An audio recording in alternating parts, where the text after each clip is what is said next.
ಹಾಲಳ್ಳ ಮಾಡಿ ಬೆಣ್ಣೆ ಬೆಟ್ಟ ಮಾಡಿ ಮಜ್ಜಿಗೆ ಹೆಜ್ಜೋರೆ ಮಾಡಿ ತಿಂಗಳಿಗೂ ತಿಂಗಳು ಸಾವೇ ತಕ್ಕೊಳ್ಳೋಂಥ ಹೆಚ್ಚಿನ ಉಳಿವಾನದೇನು ಪಾದಕ್ಕೆ ಒಂದ್ಸಲ ಉಘೇ ಅಂದ್ರಪ್ಪ, ಉಘೇ ಉಘೇ.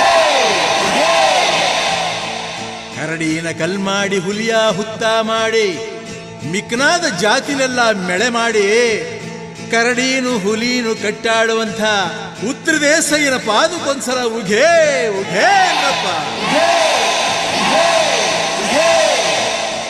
ಹುಟ್ಟಿದ್ದು ಉತ್ತರ ದೇಶ, ಬೆಳೆದದ್ದು ಕತ್ತಲ ರಾಜ್ಯ, ಬಂದದ್ದು ಬಾಳೆಲೆ ಸೀಮೆ, ನಿಂದದ್ದು ಕೆಂಬತ್ತಿ ಗುತ್ತಿ. ನಂಬಿದ ಭಕ್ತರ ಮನೆಯ ಹಿಂಬಾಗ್ಲಲ್ಲಿ ತುಂಬಿ ಇಂಬೆ ಹಣ್ಣಿನಂತೆ ಬಾರಾಡದಂಥ ಮಂಗಳಮಹಿಮ ಮಾದಪ್ಪಂಗೆ, ಮಾದಪ್ಪನ ಪಾದಕ್ಕೆ ಮಾದಪ್ಪನ ಪೊರಸೆ ಒಂದ್ಸಲ ಉಘೇ ಉಘೇ.